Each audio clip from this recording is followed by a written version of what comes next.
I'd like to welcome everybody to the March 10th Oklahoma City Planning Commission meeting. And as a reminder, if you have pagers or cell phones, I would ask you to turn them off at this time. And if you are not the applicant and you want to address us on an issue, there are sheets like this. They're on the table outside the chambers, and if you would fill one out, we'd be happy to hear you.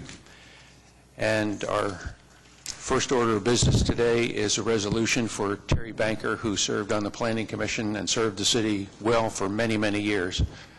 And Russell will read that resolution. Good afternoon. We have in the audience today Terry's widow, Anna Marie, and daughter, Susan, and her husband, Paul Redder, as well. So we thank you for coming, and regrets and sympathies on behalf of the Planning Commission and staff. So we have a resolution to read on behalf of the Planning Commission. Whereas Terry K. Banker was born in Cimarron, Kansas on July the 7th, 1935, and died February the 20th, 2011, at the age of 75. And whereas Terry Banker served the citizens of Ward 5 on the Oklahoma City Planning Commission from 1982 to 1994, and served as the Commission's chairman in 1985 and 1987.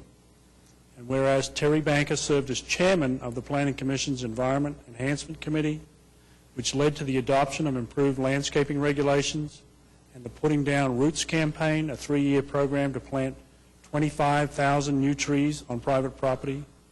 And whereas Terry Banker played an important role in the adoption of the Bricktown Plan and the 1990 update of the OKC Plan.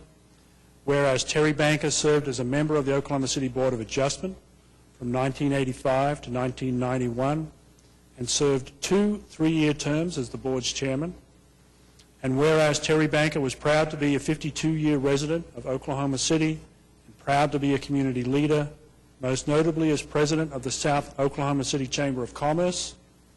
And whereas Terry Banker will always be remembered as a devoted Sooner fan, and whereas Terry Banker served Oklahoma City and its citizens in exemplary fashion, and with his passing, we now honor his memory and celebrate his leadership.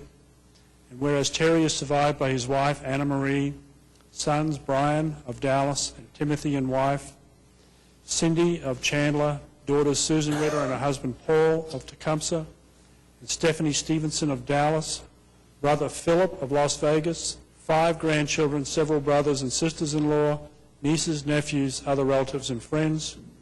Now, therefore, be it resolved by the Planning Commission of the City of Oklahoma City that they do hereby extend their deepest sympathies to the family and friends of Terry K. Banker.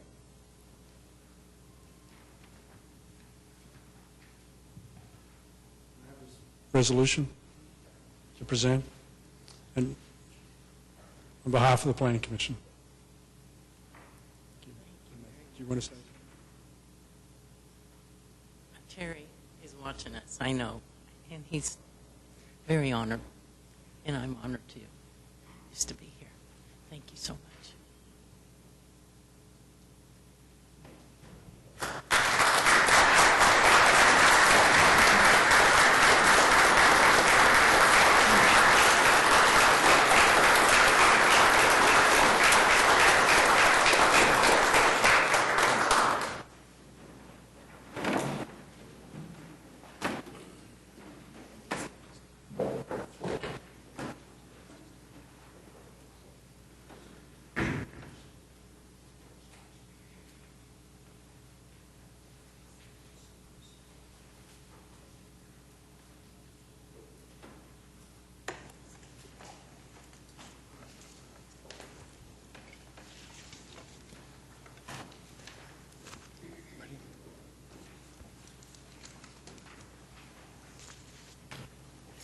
Okay, the next order of business will be approval of the February 24th minutes. Move approval. Second. Okay, we have a motion and a second to approve the minutes. I'm not voting. I was not here. Cast your votes, and the minutes are approved. Next item is continuance request. Russell? We have 4 uncontested requests for continuance. Item 21, SPUD C-6204, defer to March the 24th. Item 22, C-6274, request to defer until April the 14th. Items 23, PC-10274, and item 24, SPUD-602, are both withdrawn. Is there anybody in the chamber today who came to address us on any of the items that were just read? Okay, Move the uncontested continuance. Second.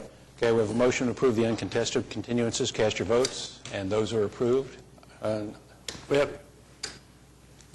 We have 6 new requests for continuance. Item 1 is PUD 1431 has been withdrawn. Item 4, PUD 1432, a request to continue until April the 14th.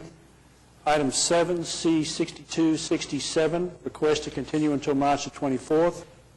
Item 13, SPUD 594, request to continue until May the 12th. Item 15, SPUD 603, request to continue until March the 24th. Item 17, SP 430, a request to continue until March 24th. Again, is there anyone here today who came to address us on any of the items just read on our agenda, items 1, 4, 7, 13, 15, or 17?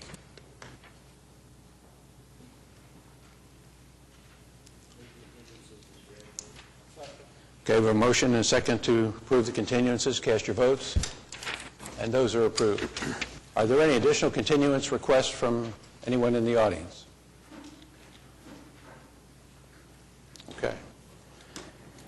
We'll go to On the consent docket, we have one item remaining, which is item 2, VI 5890, which is an application by Calvin Vorderlander to requesting a variance of section 4.6 of the Oklahoma City subdivision regulations relating to the issuance of a certificate of occupancy on property located at 3740 Northwest 166th Street in the Bluff Creek Canyon Addition in Ward 8. Well, the consent docket of 1 becomes an item for individual consideration, doesn't it? Move the variance. I just have Janice? a question. Are we likely to have many more of these? I think I noted in the staff report that they're believing that the work will be completed in the next couple of weeks. In this particular situation, we expect everything to be complete within the next week or two.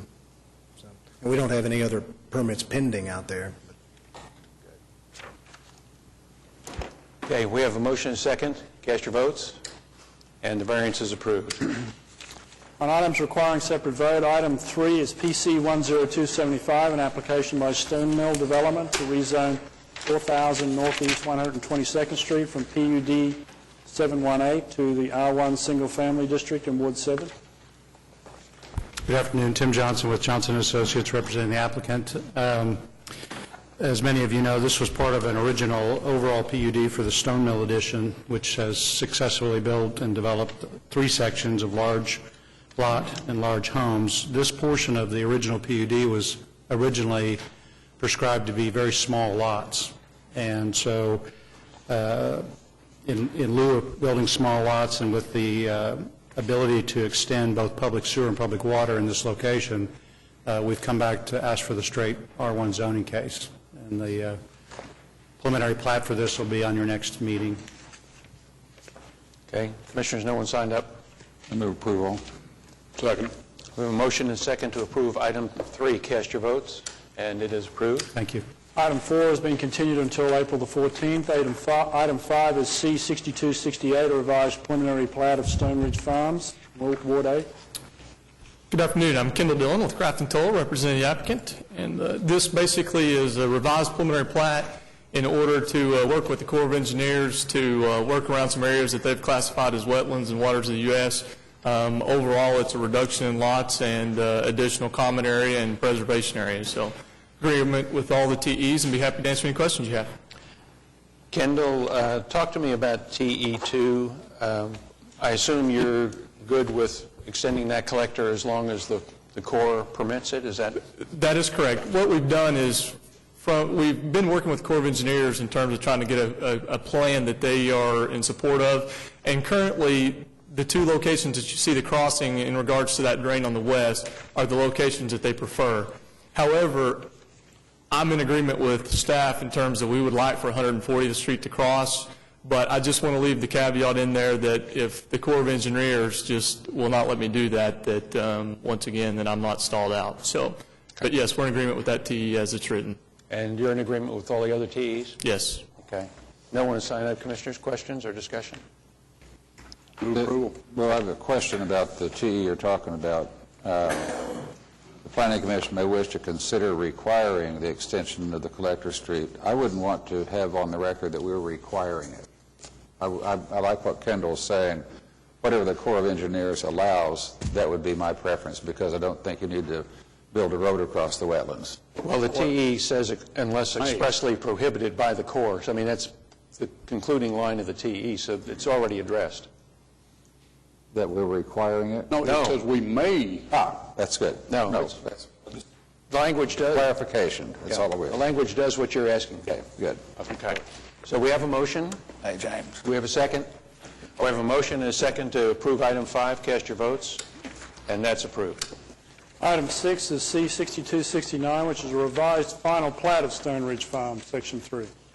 Again, for the record, Kendall Dillon with Crafton Toll, representing the applicant, and we are in agreement with all of the TEs and would ask for your approval. Again, no one has signed up, Commissioners? Second. We have a motion and a second to approve item 6. Cast your votes. And that's approved. Thank you. Item 7 has been continued until March the 24th. Item 8 is PV 077, an application by Baptist Village Retirement Communities of Oklahoma to vacate a portion of Baptist Golden Age Homes Edition Number 1 in Ward 1.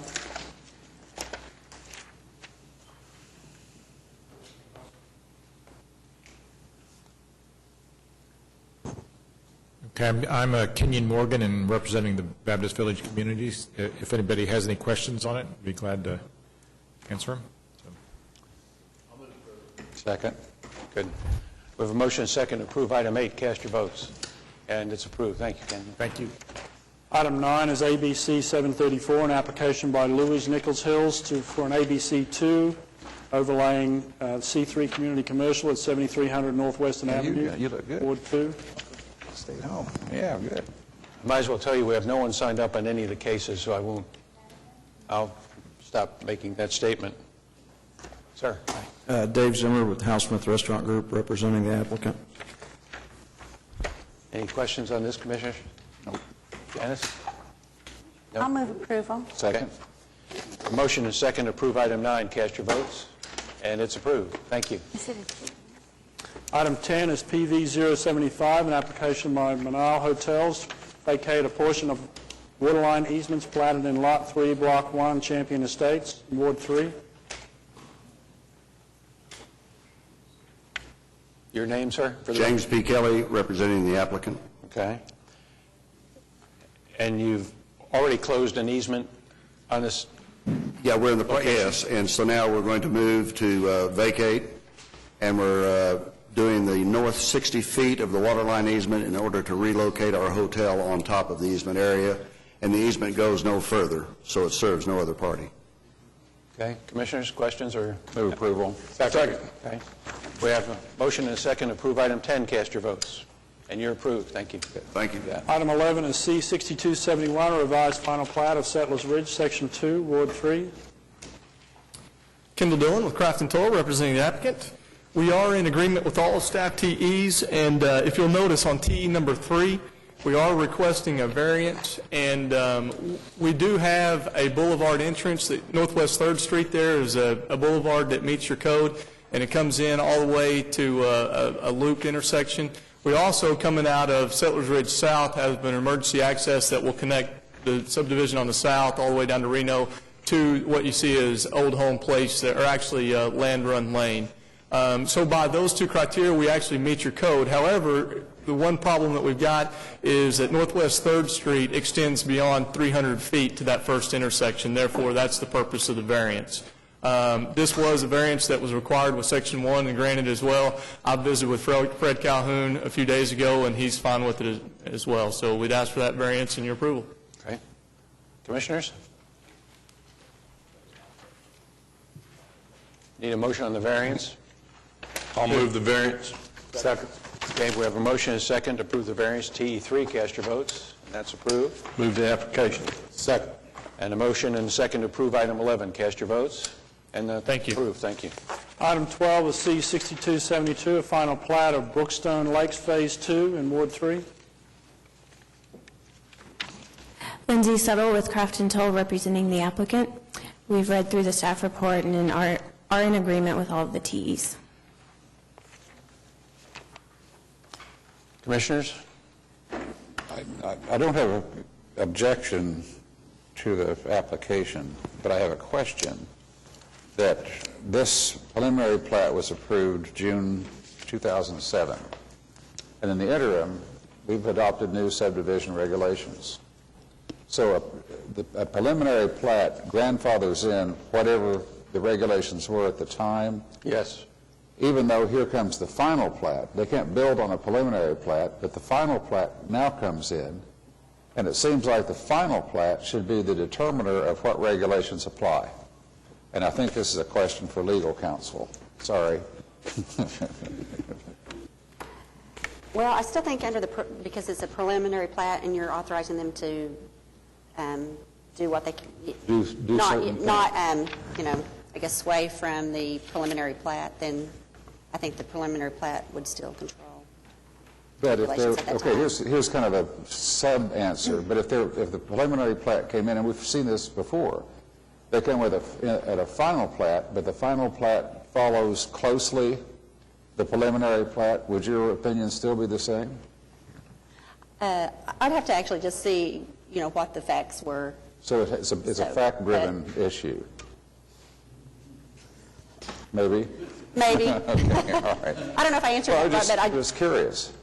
I'm not sure it's as much a legal question as it is a policy question. The preliminary plat in this case was approved back in 2007.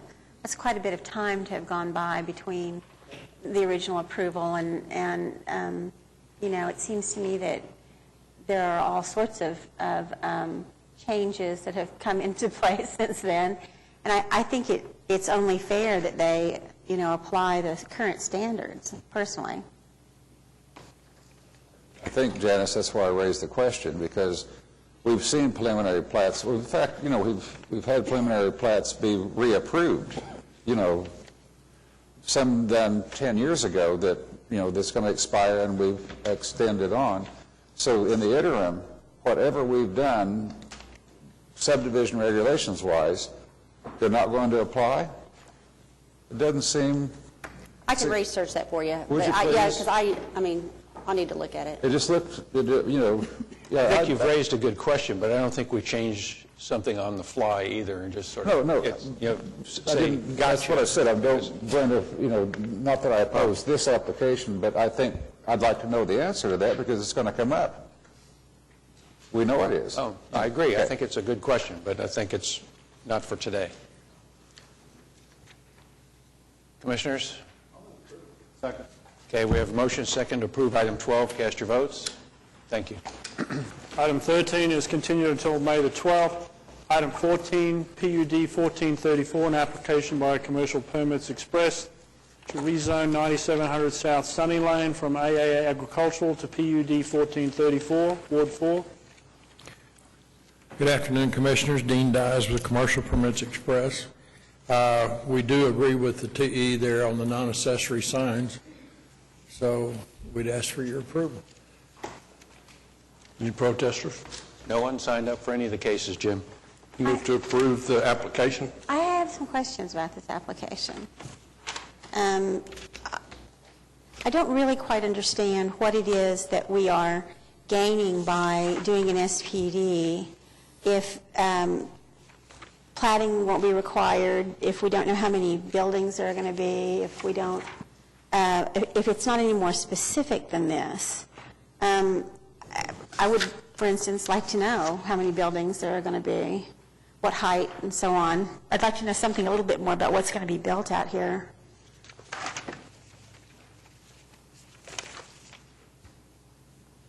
At this point, there is no plans for any buildings to be built.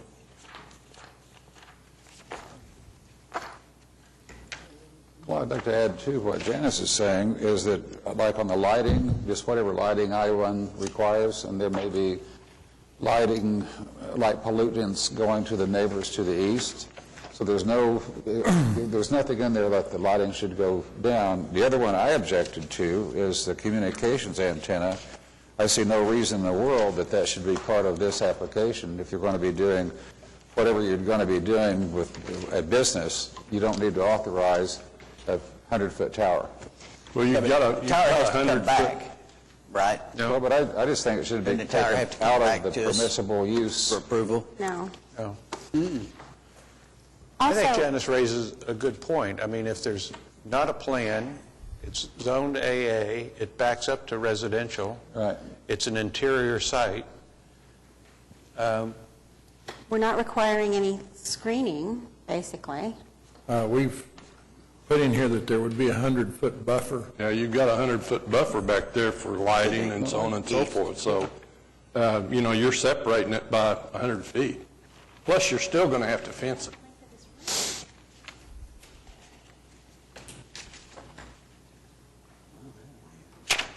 I think this is, just too speculative, too non-specific. I don't think I can support this as it's written.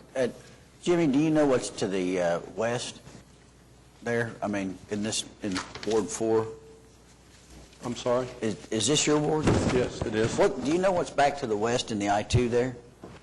I don't recall. There's another I-2 right directly, across the street. I don't know what that I-2 is.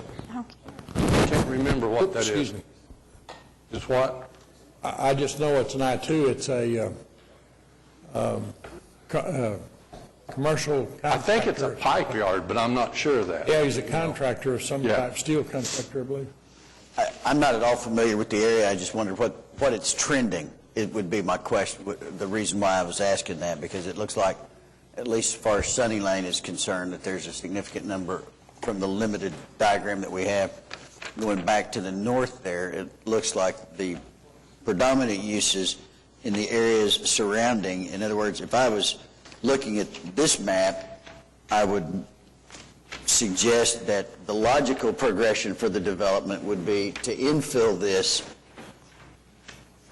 with industrial, regardless, because it appears to have a fairly, in other words, it's going to be surrounded. I don't anticipate anybody wanting to come back in here and develop anything other than industrial, since it's completely surrounded by that. And it's not on an arterial road.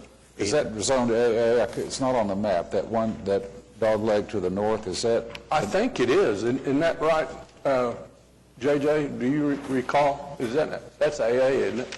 That little panhandle thing there? Yes. To the north is AA and to the south. Yeah. My point, I guess, is that in August, we recommended denial of the rezoning to I-1. It's back in front of us in the form of a PUD. It says that it permits developmental phasing, but it doesn't say of what. It doesn't require a specific plan. It doesn't require platting.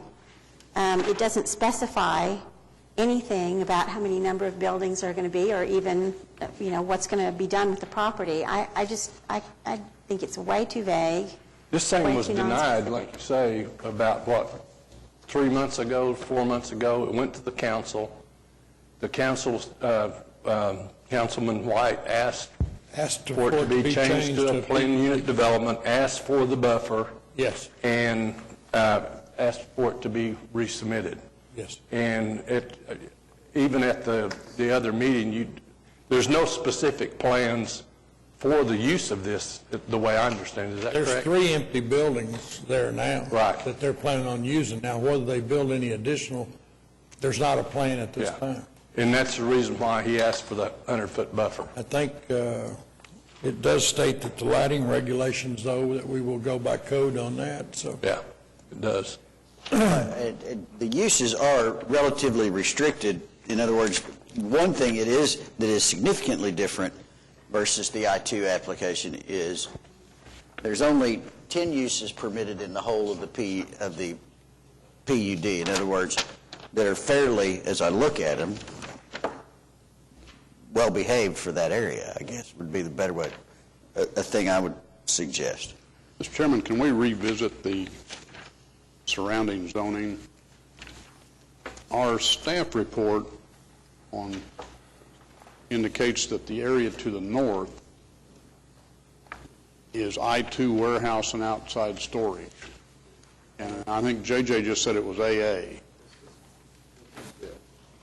Yeah, that's what you inquired about, and I understood JJ to say it was AA. Our staff report seems to indicate it's I-2. Can we? I think what we're referring to is the depth that it goes to when you do go further north, past the AA, that extends east of Sunny Lane. Well, on the first page of the staff report, it says subject site 7.69 acres. To the north is I-2 warehouse and outside storage. To the south is AA. Well, I see the AA to the south. I see this big block to the north that's not labeled on the north is double diagram part. North is AA. That's AA. Okay, so it's not I-2. Right. And to address Bob's concerns regarding the lighting, the reference in the PUD refers to the new lighting standards that you just adopted for appearance standards. So it has all the hooding, shading, braking at certain candles, and the communication antennas, that's not communication towers. That's just like an antenna that would be on a tower. So if they were to come back with a tower, it's not the telecommunication.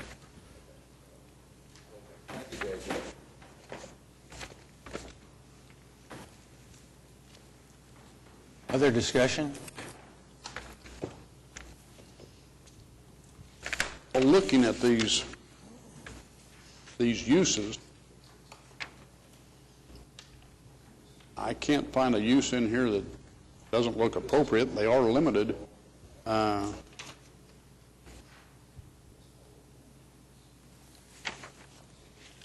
kind of agree with Commissioner Hensley. I don't see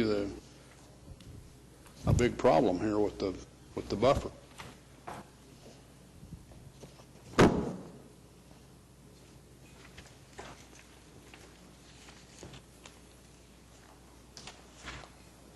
Is that a motion? I made a motion. Did Jimmy make a motion? Yeah. I think Jim's got a motion. Second. Second. I do have a question. What would an automotive auction be like? I mean, I know you get a whole bunch of cars in one place. They go around with loudspeakers and try and get you to bid on individual cars. I mean, is that? That's usually inside of the Yeah, building. usually that's inside. but Inside of I the don't know building. what the ordinance says to be inside, but that's usually the case. Well, I've just maybe we never ought to been make to an that be auto auction. inside. Pardon me? Maybe we ought to make that be inside if the use is for, that they have no out, Yeah, I mean, my thought was if I was since it's by the resident. living to the east of this and there were like 300 cars out there and they were walking around, you know, like they do at a cattle auction, it would be a pretty unpleasant experience if you were a homeowner. Yeah. Then we should limit loudspeakers as part of the condition of the PUD. I have no problem with that. Okay, I'll amend mine to eliminate any outside loudspeakers. Okay? Okay. All right, so we have a second to approve the motion limiting it or eliminating the ability to have outside speakers. Right. Everybody ready to cast a vote? Cast your votes. And it's approved 5-3. Thank you. Item 15 has been continued until March the 24th. Item 16 is C-6273, final plat of Talaveras, Section 4 in Ward 5. Good afternoon again, Tim Johnson with Johnson Associates. This is the fourth section of the continued development of Talavera, Southwest 164th and Santa Fe. And we've reviewed the staff report. We agree with all the TEs with the exception of 3A. 3A asks that we eliminate the Avila Court, which is off of Avila Lane. And the staff has agreed that it wouldn't have to be a numbered street because of its angle. It could be a named street. And my developer, because of the fact that if we were to run this straight through with just lots and didn't have that extra depth there, we're only talking about 3 or 4 additional lots in that run. We'd like to eliminate the street name altogether, if that pleases the commission, and just address through those 3 or 4 additional lots, and not have to deal with another name in that little 6-lot circle. Is there a staff response to that thought?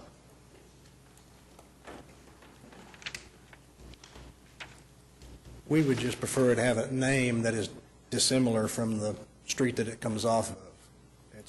We found that naming a street the same with just a suffix change is confusing for emergency responders, for mail.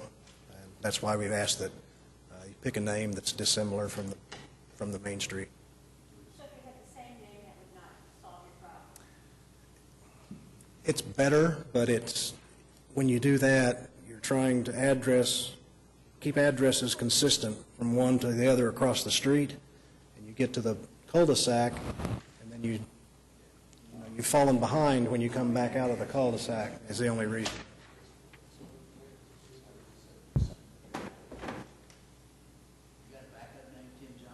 Yeah. No. We would be willing to reserve a named street there that we'll come up with before council that the staff would agree with. Okay. Any other discussion, commissioners? Action?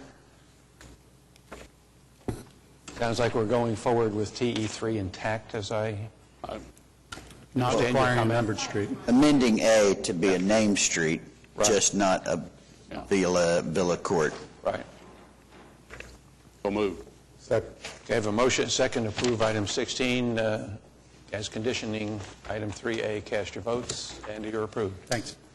Item 17 has been continued until March the 24th. Item 18 is SN 071, which is to introduce and set for public hearing on March the 24th, an ordinance assigning the name Oklahoma City Boulevard to the new Boulevard Street plan for construction in the area of the existing state highway right-of-way for Interstate 40, Wards 6 and 7. So we need a motion to set this for the 24th of March. So moved. Second. Okay, we have a motion and a second to set item 18. Cast your votes, and that's approved. Item 19 is an ordinance relating to historic preservation and historic landmark zone properties and districts, and this amends Chapter 59, Article 3, various sections of the municipal code. The intent is to set this for April the 14th, and we have provided a slightly amended ordinance to be set for that time.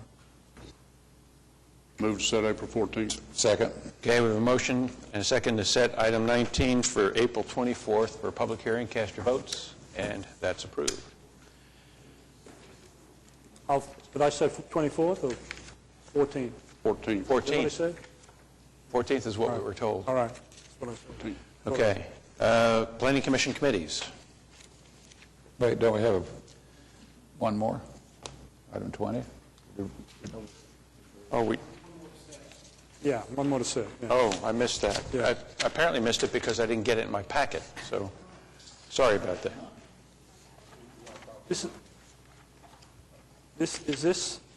What date is on this one, JJ? 24th. March 24th? That's correct on this, All right. March 24th. All right. So this is item 20, introduced and set for public hearing on March 24th, an ordinance relating to the protest calculation for rezoning applications, and this amends Chapter 59 of the code as well. Okay, so we need a motion to introduce and set this for hearing in 2 weeks, March 24th. I move we introduce and set it for March 24th. Second. Okay, we have a motion and a second to approve item 20. Cast your votes, and that's approved.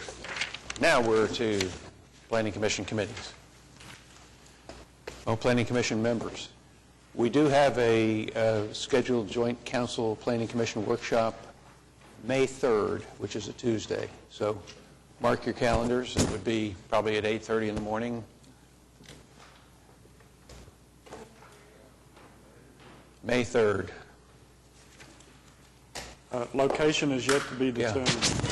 TBD, we don't know where we're going. It will not be at the Cox Center. That does not have any space available that day, so we're not quite sure where it's going to be yet. But Debbie Martin is exploring a number of different options. Well, I found space at the History Center, but it'll cost the city something, so they're probably looking for free space still.